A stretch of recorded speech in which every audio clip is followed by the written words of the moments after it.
اسی کے بھٹکنے کا ڈر ہے، اسی کے بہکنے کا ڈر ہے، اسی کے شکار کر لیے جانے کا ڈر ہے۔ آج ہمارے نوجوانوں کی کیا حال ہے؟ نوجوانوں کے حالات کیا ہے میرے بھائیوں؟ معمولی سے مسئلے پر اس کی بات سنا، علماء سے جنگ کرنا شروع کر دیا، کسی کی بات سنا، علماء سے لڑنا شروع کر دیا، علماء سے بحث مباحثہ کرنا شروع کر دیا۔ اس کا یہ شعور کھینچا جا رہا ہے کہ علماء کو اللہ تبارک و تعالیٰ نے نبیوں کی وراثت عطا فرمائی ہے۔ نبیوں کا سلسلہ ختم ہو جانے کے بعد اب اس امت کی ہدایت اور رہنمائی کا سب سے بڑا سورس، سب سے بڑا ذریعہ امت کے وہ علماء ہیں جو خالص کتاب اللہ کے علماء ہیں، خالص سنت کے علماء ہیں، خالص سلف اور صحابہ کرام کے منہج کے علماء ہیں، جو امت کے سچے و امت میں سب سچے وارثین ہیں نبی کریم صلی اللہ علیہ وسلم کے۔ ان علماء سے وابستگی سب سے بڑی ذمہ داری ہے۔ کوئی آدمی نجی مطالعہ کر لیتا ہے، کوئی آدمی انٹرنیٹ سے پڑھ لیتا ہے، کوئی آدمی ویڈیو سن لیتا ہے، ایک نوجوان ادھر ادھر کی باتیں سن کر کے اس راستے پر چل پڑتا ہے، اس کا یہ احساس، اس کا یہ شعور چھین لیا جاتا کہ اب امت کے اندر امت کی بات ڈور سنبھالنے کے لیے، امت کی دینی رہنمائی کرنے کے لیے کون ہے؟ کیا نبوت کا سلسلہ بند ہو جانے کے بعد، ختم ہو جانے کے بعد امت کو اللہ تبارک و تعالیٰ نے، اپنے بندوں کو اللہ تبارک و تعالیٰ نے بے سہارا چھوڑ دیا ہے؟ میرے بھائیوں، ظاہر سی بات ہے کہ اللہ تبارک و تعالیٰ کا یہ دین قیامت تک کے لیے ہے، اور اس کے سچے امین جو ہیں وہ اس امت کے سچے علماء ہیں۔ اسی لیے یہ حالات جو نازک ہوتے جا رہے ہیں، اس کی وجہ یہ ہے کہ ہمارا نوجوان، ہمارا عزیز، ہمارا عام بھائی، عام طور پر اسے ایک مسئلہ تو یہ ہے کہ اسے اس بات کی فکر نہیں ہے، اسے اس بات کی فکر نہیں ہے کہ میرے دین کی حفاظت کرنے کی، مجھے اپنے دین کی حفاظت کرنی چاہیے، مجھے اپنے عقیدے کی حفاظت کرنی چاہیے، مجھے اللہ تبارک و تعالیٰ کا سچا دین کیا ہے اس کی سچی تلاش کر کے اس پر عمل کرنا چاہیے۔ انسان مشغول ہے اپنی دنیا میں، اپنے کاروبار میں، اپنے بزنس میں، اپنی انکم میں مشغول ہے، لیکن میرے بھائیوں یہ خطرناک مسئلہ ہے۔ ہم ضرور کاروبار کریں، ضرور جاب کریں، ضرور روزی روٹی کے لیے دوڑیں، یہ تو اللہ تبارک و تعالیٰ کی دین کی تعلیم ہے، لیکن یاد رکھیں ایسا نہ ہو کہ دین کا یہ پہلو کہیں سیکنڈری ہو جائے، دین کا یہ پہلو کہیں دوسری طرف چلا جائے، اس کی اہمیت کم نہ ہو جائے۔ میرے بھائی، فتنے تو اتنے خطرناک ہوں گے کہ اللہ کے نبی محمد الرسول اللہ صلی اللہ علیہ وسلم نے فرمایا تھا، اللہ کی قسم جس کے ہاتھ میں محمد کی جان ہے۔ اس کے بعد اللہ کے نبی نے کیا فرمایا؟ بڑی پیاری بات آپ نے فرمایا، اس وقت تک جب تک یہ دنیا قائم ہے۔ یاد رکھیں، یعنی کیا مطلب؟ اس دنیا میں حالات کتنے بگڑیں گے اس کا منظر اللہ کے نبی علیہ السلام نے بیان فرمایا۔ آپ نے فرمایا اس وقت تک دنیا قائم ہے، زمین قائم ہے، آسمان قائم ہے، دنیا زمین آسمان اس وقت تک فنا نہیں ہوں گے جب تک فتنے اتنے سنگین نہ ہو جائیں، حالت اتنی نازک نہ ہو جائے کہ ایک آدمی آزمائشوں میں گھرا ہوا، مشکلات میں پڑا ہوا، وہ قبر پر نہ آ جائے، کسی کے قبر پر آئے گا اور قبر پر آنے کے بعد اوپر لوٹے گا یتبرک، جیسے لوٹا جاتا ہے نا مٹی میں، ایسے لوٹے گا قبر پر اور آ کر کے لوٹے گا اور کہے گا یا لیتنی کنت مکان صاحب ھذا القبر، اے کاش میں اس قبر والے کی جگہ پر ہوتا، یعنی یہ مر کر کے اس میں دفن ہوا ہے، اس کے بجائے میں مر گیا ہوتا، اس میں دفن ہو گیا ہوتا تو بہت بہتر ہو۔ ایسے حالات آ جائیں گے۔ اور ایک بات اور بتاؤں، آگے اللہ کے نبی نے فرمایا تو یہ نہ سمجھے کہ وہ جو مرنے کی تمنا کرے گا وہ اپنے دین کے لیے تمنا کرے گا کہ دین کیسے بچائے، نہیں، اپنی دنیا کیسے بچائے۔ اس کی فکر یہ ہوگی کہ دنیا میں یہ کم ہے، دنیا میں یہ کم ہے، دنیا میں یہ کم ہے، ابھی یہ باقی ہے، ابھی یہ باقی ہے، نہیں حاصل ہو رہا ہے، الجھن اتنی زیادہ ہے، کڑھن اتنی زیادہ ہے کہ مر جانا چاہتا ہوں۔ ایسی حالت ہو جائے گی فتنوں کی۔ تو دنیا کا فتنہ تو بڑا خطرناک ہے، ہمیں آخرت بچانی ہے، آخرت کو سنوارنا ہے، ایمان و عقیدے کی سلامتی کے بغیر، سنت کے راستے کے بغیر، صحابہ کرام کے راستے کے بغیر کسی کے لیے نجات ممکن نہیں ہے۔ میرے بھائیوں، اللہ کے نبی محمد الرسول اللہ صلی اللہ علیہ وسلم کی باتیں آپ کی امت کے اندر پورے طور پر دکھائی دیتی ہے، دکھائی دیتی ہر دور میں امت کے علماء نے، چاہے ابو بکر صدیق ہو اپنے زمانے میں یا حضرت امام احمد بن حنبل ہو اپنے زمانے میں، اور آج بھی ہمارے علماء الحمدللہ اس مشن پر کام کرتے ہیں، دین کی حفاظت کے لیے، سلامتی کے لیے۔ تو علماء سے جڑے بغیر امت کی نجات ممکن نہیں ہے۔ نجات کس سے؟ ہدایت نہیں مل سکتی، ضلالت کا راستہ ہے، نجات نہیں مل سکتی، ہلاکت کا راستہ ہے۔ ہلاکت اور ضلالت سے بچنا ہے تو اللہ کے نبی محمد رسول اللہ صلی اللہ علیہ وسلم کے سچے وارثین علماء سنت، علماء حق، کتاب اللہ، سنت، صحابہ، میرے بھائیوں ان علماء سے وابستہ ہونا ضروری ہے۔ حضرت امام علی بن مدینی رحمۃ اللہ علیہ نے کہا تھا، امام بخاری کے استاد ہیں، انہوں نے کہا تھا اعز اللہ ھذا الدین برجلین، اللہ تبارک و تعالیٰ نے اس دین کو دو شخصوں، دو آدمیوں کے ذریعے سے عزت عطا فرمائی۔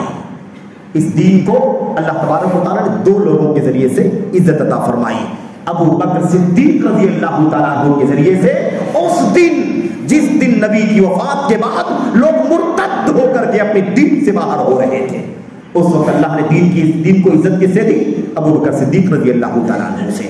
اور جب فتنہ خلق قرآن کا وقت آیا میرے بھائیوں، تو اس وقت امام احمد بن حنبل رحمۃ اللہ علیہ نے دین کو، دین کی عزت کے لیے اللہ تبارک و تعالیٰ نے، دین کی شان و شوکت کے لیے اللہ تبارک و تعالیٰ نے حضرت امام احمد بن حنبل رحمۃ اللہ علیہ کو کھڑا کیا، اور انہوں نے پوری امت کے سامنے یہ ثابت کر دیا کہ قرآن کریم مخلوق نہیں ہے، یہ کچھ بھی کر ڈالیں لیکن جب تک قرآن نہیں لائیں گے، سنت نہیں لائیں گے، صحابہ کا راستہ نہیں لائیں گے، میں یہ بات ماننے کے لیے تیار نہیں ہوں کہ قرآن کریم اللہ تعالیٰ کی مخلوق ہے۔ قرآن اللہ کا کلام ہے، اور کلام اللہ تبارک و تعالیٰ کی صفت ہے، اللہ کی صفت مخلوق کیسے ہو سکتی ہے؟ اللہ خالق ہے، اس کی صفات بھی اسی کے ساتھ جڑے ہوئے ہیں، اللہ تبارک و تعالیٰ کا کلام مخلوق نہیں ہو سکتا۔ میرے بھائی دوسرا کام فتنوں سے بچنے کے لیے، ایک بات تو یہ ہو گئی علم اور علماء سے وابستگی، سچے علماء سے۔ دوسرا جو بڑا کام ہے وہ کام ہے اپنے گناہوں سے توبہ کرنا۔ اللہ تبارک و تعالیٰ کی بندگی، سچی بندگی، فرائض کی پابندی، عبادات میں بڑی سستی ہے، بڑی کوتاہی ہے، بہت کمیاں ہیں میرے بھائیوں۔ ہم اپنے حالات کا جائزہ لے کر کے دیکھیں، ہم کتنی پابندی کرتے ہیں نمازوں کی، کتنی پابندی کرتے ہیں روزوں کی، کتنی پابندی کرتے ہیں زکوٰۃ دینے کی، کتنی پابندی کرتے ہیں حج کرنے کی، اور دیگر فرائض کی کتنی پابندی کرتے ہیں۔ بڑی کوتاہیاں ہیں، ہمیں اپنا جائزہ لینے کی ضرورت ہے، محاسبہ کرنے کی ضرورت ہے، اس کے بغیر نجات مشکل ہے، نجات مشکل ہے میرے بھائیوں۔ ہماری ذمہ داری ہے کہ ہم اپنے گناہوں سے توبہ کریں، فرائض کی ادائیگی کریں، اور اللہ تبارک و تعالیٰ کے حضور اپنے گناہوں سے معافی مانگیں، اللہ سے توبہ کریں، اپنے عمل، اپنے کردار کا اللہ تعالیٰ کے سامنے ذکر کر کے، گڑ گڑا کر کے اپنی اصلاح کرنے کی اور اپنی سدھار کی کوشش کریں۔ آپ کو یاد ہوگا حضرت عباس رضی اللہ تعالیٰ عنہ نے کہا تھا ما نزل بلاء الا بذنب ولا رفع الا بتوبہ، جو بھی مصیبت آتی ہے، آزمائش آتی ہے، وہ گناہوں کی وجہ سے آتی ہے، اور جو بھی مصیبت ٹالی جاتی ہے وہ توبے کے ذریعے سے ٹالی جاتی ہے۔ مصیبت آئی ہے گناہوں کی وجہ سے آئی ہے، ٹلے گی تو توبے کے ذریعے سے ٹلے گی۔ آپ کو اس بات کو یاد رکھنا ہوگا، اور کتنا بھی حالات نازک ہو جائیں، چلانے سے، چیخنے سے، بلبلانے سے، اس کے سر ڈالنے سے، اس کے سر ڈالنے سے، میڈیا کے حوالے، اس کے حوالے، اس کے حوالے، حکومت، یہ ساری باتیں کرنا بیکار ہے، یہ ساری باتیں کرنا بیکار ہے۔ ہمارا آپ کا ایمان ہے کہ دنیا میں ایک ذرہ بھی اللہ کی قدرت کے بغیر نہیں ہلتا۔ جو کچھ ہو رہا ہے دنیا میں وطن عزیز کے اندر، وہ اللہ تبارک و تعالیٰ کی قدرت کے بغیر نہیں ہو رہا، اللہ تبارک و تعالیٰ کی ربوبیت کا حصہ ہے۔ ہم تسلی کر لیتے ہیں حالات بگڑ گئے، ایسے ہو گئے، اس لیے ہماری حالت ایسی ہو گئی۔ یاد رکھو یہ سب تسلی کی سامان ہے، اور یہ تسلی کی حقیقت میں اسے مل نہیں سکتی۔ ہمارا راستہ کیا ہے؟ آپ کو یاد ہوگا، ابھی بات چل رہی تھی حجاج بن یوسف کی، حجاج بن یوسف کے بارے میں حضرت حسن بصری رحمۃ اللہ علیہ نے کہا تھا، اس وقت تابعی تھے حضرت حسن بصری، بڑے عالم تھے، ان کے پاس لوگ گئے، حسن بصری کا فتنہ پڑا، حسن بصری کے پاس گئے کہ حجاج بن یوسف کا فتنہ بہت زیادہ مشکل ہو گیا زندگی اجیرن، کیا کریں؟ کیا اس کے خلاف بغاوت کرنے کے لیے کھڑے ہو جائیں، بغاوت کریں؟ حسن بصری رحمۃ اللہ علیہ نے یہ بات سمجھائی تھی، سن لو، اور یہ نکتہ ہمارے لیے بھی ہے، ہمارے لیے بھی، ہمیں اپنے گریبان میں جھانک کر کے دیکھنا ہے۔ کہا تھا حسن بصری نے، لوگوں اگر تم کو لگتا ہے کہ یہ حجاج ظالم ہے اور تم پر مسلط ہو گیا ہے، تو ایک ظالم کے مسلط ہونے کی وجہ کیا، اس پر غور کرنے کی ضرورت ہے۔ حسن بصری نے کہا یہ اللہ تبارک و تعالیٰ کا عذاب ہے تمہارے اوپر، حجاج اللہ کا عذاب ہے تمہارے اوپر، اگر اللہ کا عذاب ٹالنا چاہتے ہو تو تم تلواروں سے نہیں ٹال سکتے، اللہ کا عذاب ٹالنا ہے تو تمہیں توبہ کر کے ٹالنا ہوگا، توبہ کرو، تمہارے جرائم کی وجہ سے، تمہارے گناہوں کی وجہ سے اللہ تبارک و تعالیٰ نے تم پر ایک ظالم کو مسلط کر دیا ہے۔ ہم تسلی کرتے ہیں، اس کا تبصرہ، اس کی ٹپڑی، اس کی باتیں سن کے تسلی کر لیتے ہیں۔ اس سے ہمارا آپ کا کچھ بھلا ہونے والا نہیں ہے۔ ہمارا آپ کا ایمان ہے کہ سب کچھ اللہ تبارک و تعالیٰ کے ہاتھ میں، جو کچھ ہو رہا ہے وہ اللہ تعالیٰ کے حکم کے بغیر نہیں ہو رہا۔ اللہ تعالیٰ کے ربوبیت پر ایمان ہے کہ نہیں ہے؟ اللہ رب ہے، یعنی دنیا میں جو کچھ ہوتا ہے وہ اللہ کی ربوبیت سے ہوتا ہے، کوئی چیز اللہ کی ربوبیت سے باہر نہیں ہے میرے بھائی۔ اس لیے جو کچھ ہو رہا ہے وہ ایسے نہیں ہو رہا ہے، ہمارے کرتوت، ہماری بدعملی، ہمارا اپنے آپ کو صحیح معنوں میں ایمان پر قائم نہ رکھنا، اسلام کا سچا علم بردار نہ ہونا، اپنے دین کی حفاظت نہ کرنا، یہ سب سے خطرناک مسئلہ ہے۔ اس لیے اللہ سے دعا کرتے ہیں کہ اللہ تبارک و تعالیٰ ہمیں فتنوں میں اپنی زندگی میں فتنوں کے حوالے سے فکر مندی کی توفیق عطا فرمائے۔ دوسری چیز، فتنوں سے بچنے کے لیے دو بڑے ذریعے ہیں، ایک ہے سچا علم کتاب و سنت کا، سلف امت کے منہج کا، اور یہ علماء حق سے، علماء کتاب و سنت سے، علماء اہل الحدیث سے، علماء منہج سلف سے آپ کو حاصل ہوگا۔ اور دوسری چیز، اللہ تبارک و تعالیٰ سے لگاؤ، اللہ کی عبادت، اللہ کی بندگی، گناہوں سے اللہ تبارک و تعالیٰ کے حضور توبہ کرنا، استغفار کرنا، یہ دو بڑے ذریعے ہیں۔ اس کے بغیر کوئی تیسرا شارٹ کٹ نہیں ہے میرے بھائیوں۔ کوئی سمجھتا ہے کہ کوئی جھٹکے سے کوئی مسئلہ حل ہو جائے گا، یہ زندگی آزمائش ہے، آزمائشوں میں ہمیں کیسے کامیاب ہونا ہے اس کا یہ راستہ ہے۔ اللہ سے دعا ہے کہ اللہ تبارک و تعالیٰ ہمیں اور آپ کو فتنوں میں اپنی حفاظت کرنے کی توفیق عطا فرمائے، اپنے ایمان کی، اپنے عقیدے کی، اپنے منہج کی، اپنے عمل اور کردار کی، اپنی زندگی کے ہر گوشے میں دین کو نافذ کرنے کے اللہ تبارک و تعالیٰ توفیق عطا فرمائے۔ آمین رب العالمین، وصلی اللہ وسلم وبارک علی نبینا محمد وعلی آلہ وصحبہ اجمعین۔ السلام علیکم ورحمۃ اللہ۔